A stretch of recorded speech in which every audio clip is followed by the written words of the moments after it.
درود به مردم شریف ایران. من شهریار افشار هستم، میزبان شما در Politics 365. امروز مجددا پروفسور ریچارد فاک به برنامه ما دعوت شده.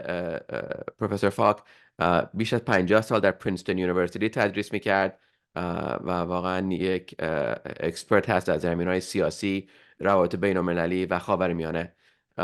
با توجه به انتخابات ایران که تا موقعی که این برنامه پخش میشه پشت سر گذاشتیم، هنوز نقش ایران و واسطه های ایران که در خاورمیانه در چندین جبهه دارن به اصطلاح به امنیت دنیا تهدید میکنن هنوز در میونه، و نقش اسرائیل و حوادثی که در آن در گازا هنوز در اتفاق میفته که دوباره مجددا متاسفانه با حمایت و نقش ایران میونه، و واقعا تمام ذهن و فکر تمام افرادی که به این موضوع فعالیت میکنن واقعا دارن بررسی میکنن که ماهای دیگه ما چی انتظار میتونیم داشته باشیم در نقش ایران، عکس‌العمل ایران، نقش اسرائیل و آمریکا، و مخصوصا با انتخابات آمریکا اگه بایدن یا ترامپ هر کدومشون موفق بشن چه اثری روی مردم خاورمیانه خواهد داشت. خلاصه برنامه بقیه به انگلیسی تهیه شده، ما رو ببخشید از اون لحاظ، اما بریم دنبال برنامه.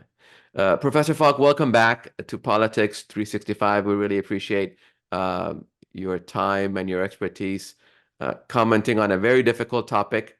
The Middle East and Iran, nobody has a crystal ball as to know what to expect. But with the elections of Iran by this time behind us and continuing conflicts in Gaza, the expectations of Israel and the potential conflict between Israel and the U.S., in that probably, as has been said, President Biden wants a slowdown in Israeli attacks in Rafah and other parts of Gaza, and Iran continuing to fan the flames. I really wanted to check in with you again to see what we may expect and what we should look for in this ongoing conflict in the Middle East. So welcome back. Thanks so much. Good to be back with you, Sharia. And I just took a slight issue with the last point you made, which was that Iran was fanning the flames of the conflict. I think it's just the opposite, that Iran has tried to avoid a rise above a threshold of hostility in the course of the Israeli conflict. I would have expected them to be more proactive than they have been, considering the nature of the Israeli assault on Palestinians and Islamic movements and the involvement of Hezbollah and the Houthis. Right. I think it's a Western state propaganda to say that all of this pro-Palestinian activism is a consequence of these other non-state actors being Iranian proxies. I don't accept that. I don't see any evidence really of any kind of involvement. In fact, it's the U.S. involvement with Israel and with other actors in the region is much more pronounced, and you never hear Western media say U.S. inspired Saudi Arabia or U.S. Proxy Israel. It's a way of shaping a conflictual configuration that Israel may try to take advantage of, because Israel has played a losing hand in Gaza. They've killed lots of Palestinians, and may in fact succeed with the plan to expel a large number of Gazans from the Gaza Strip, but their reputational loss in the world is of great consequence, I think, for the future of Israel and puts it, at least temporarily, in the category of being a pariah state. And in order to make the Israeli public feel that their sacrifices and conflict has not been in vain, Israel has an incentive to deflect attention from what's happening in Gaza and create a wider regional conflict centered in its hostility to Iran. And one must be very conscious of that because it will increase the level of violence and the suffering throughout. This is not to say that Iran is not beset by a series of internal problems and failures, but it is to say that it has not been easy from a security perspective for this kind of theocratic regime to survive. And when governments feel under pressure, they become very suspicious of any kind of dissent in their own society, and they are doubly reasonable in that suspicion in relation to Israel's obvious destabilization activities within Iran. So one has a situation where the internal protests are fully justified, but the security imperatives are very strongly present on the part of the regime. And you must take account of the fact that other kind of anti-West or anti-US efforts at changing political leadership have not survived. Take Egypt, for example, where the Arab Spring was reversed rather easily because the those who staged the uprising didn't attend to the security of their political achievements in an effective way. Right. No, thank you so much for that nuanced explanation. It's easy to get caught up with headlines when you live in the West. Every time you look at a CNN headline, it says Iran-backed Houthis or Iran-backed Hezbollah, Iran-backed Hamas. And I think when I say fanning, it's more like, they probably obviously supported those elements and proxies financially, but they didn't want, and they still don't want, clearly, and thank you for pointing that out, a full-on conflict with the US or Israel. That is not in the suspicious interest of the regime. The regime is interested in self-sustaining itself, not in getting into a conflict in the Middle East, which cannot survive, clearly, right? So and I think maybe since our last conversation, October 7th got away from them. They didn't really want it to the extent that unfolded, and expecting the Israeli retaliation. And now Israel, as you say, is playing a losing hand.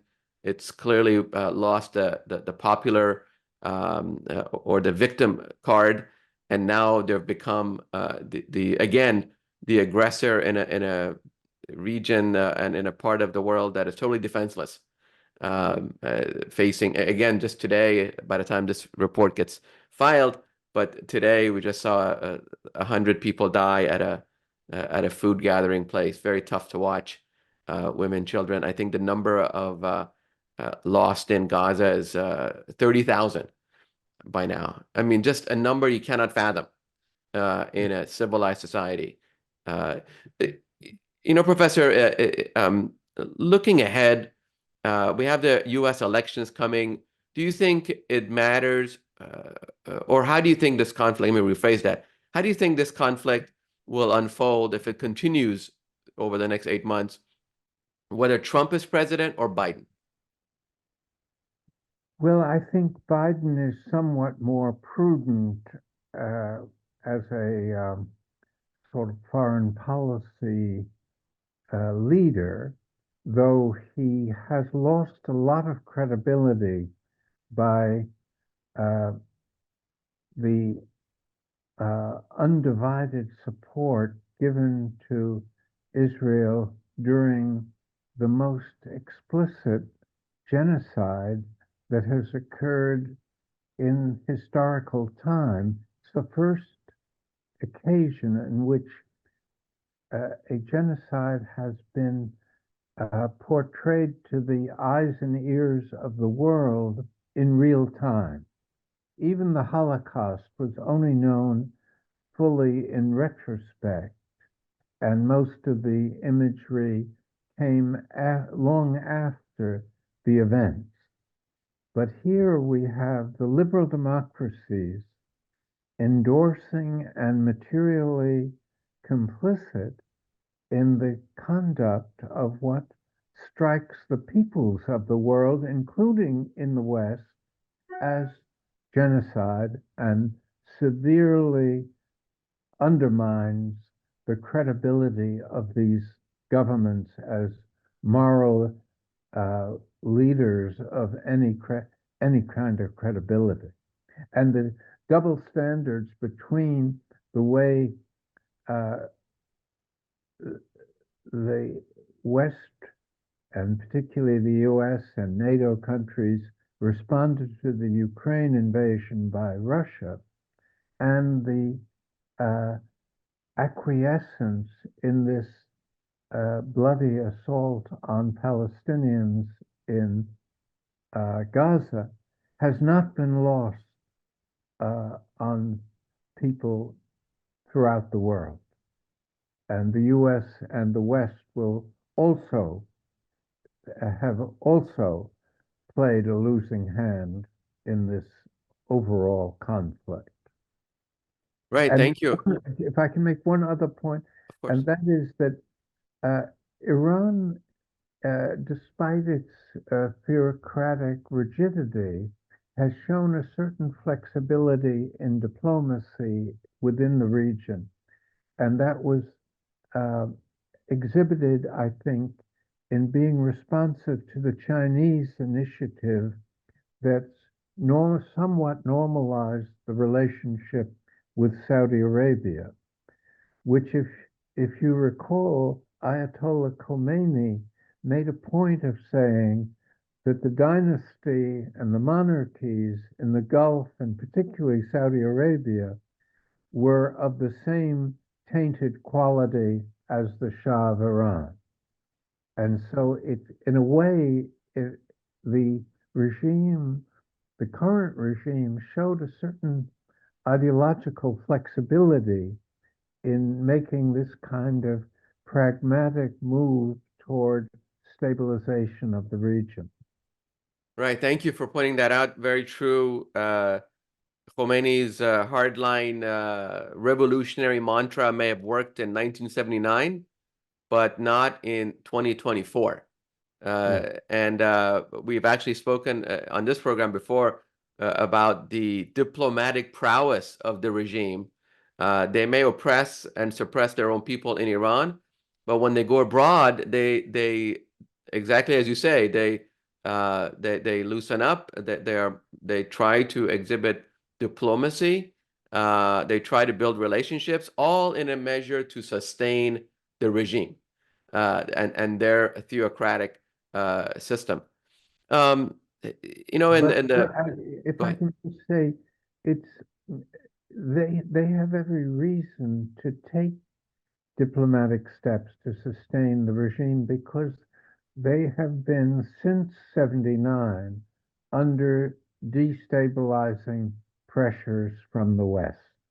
Right. And you can't underestimate, whatever you think of the regime as a uh, form of governance, you cannot uh, underestimate the security threat that any government would feel under these circumstances.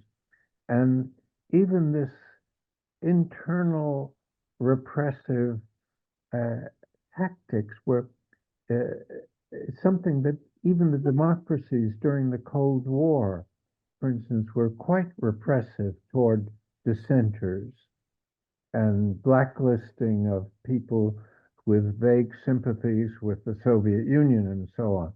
So part of this internal problem needs to be uh, contextualized in terms of the regional insecurity that has been inflicted upon Iran since day one.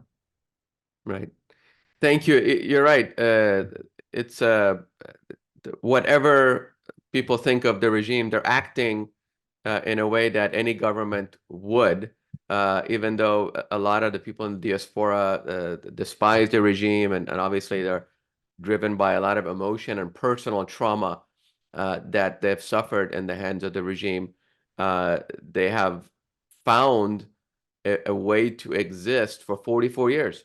Right. And even though economically you can't say they've thrived, and there's all kinds of measurements of internal disaster and impacts to the ordinary lives of Iranians, which which uh, which is balloons when there is an incident like the Masa Amini or other uprisings. They immediately react to suppress the popular uprising and maintain their power. They've not changed the electoral system, so whatever the election brings, the results will be the same. People's lives won't really change.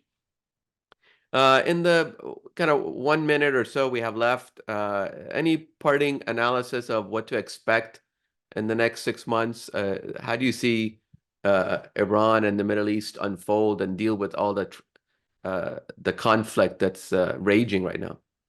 Well, first, a footnote on what you just said. The economic situation in Iran is lamentable, but it also reflects the fact that Iran has been subject to sanctions and very harsh sanctions, and it it can't be expected to function as a normal state under these conditions. Right. So it's partly a way of discrediting uh, a government that deserves certain kinds of criticism, but if you want to understand the realities, you have to take account of the external pressures, Right. destabilization efforts, and even attacks that have occurred during the lifetime of the government. Right. No, true. And just to be fair, it's all, even though they may be the recipient of U.S. sanctions, um, as they've said many times, they're also experts at subverting sanctions. And the economic climate aside, the elite continue to thrive as the ordinary Iranians continue to suffer. So that, of course, has an impact on the measurable elements of economic prosperity. But the elite, like I've always said, all the sanctions have done is force the elite to drive a Ferrari instead of a Corvette. That's all that's happened. But the ordinary Iranians suffered immeasurable harm, and it's not their doing. Unfortunately, we're at the end of our time. Professor, thank you so much for joining us. Your insights are always helpful to understand the nuanced and complex world that we live in, unfortunately. I always said we've lost the innocence of another generation who face conflict and death and suffering in the Middle East. Whatever the cause is, whatever your personal feelings, no one wants to see good and innocent people suffer in Iran, in Gaza, in the Middle East. Everyone deserves to be happy, and if their government simply were able to work with them a little bit better, maybe we would reach that future. Thank you so much again for joining us, Professor. Thank you for having me, Sharia. Thank you.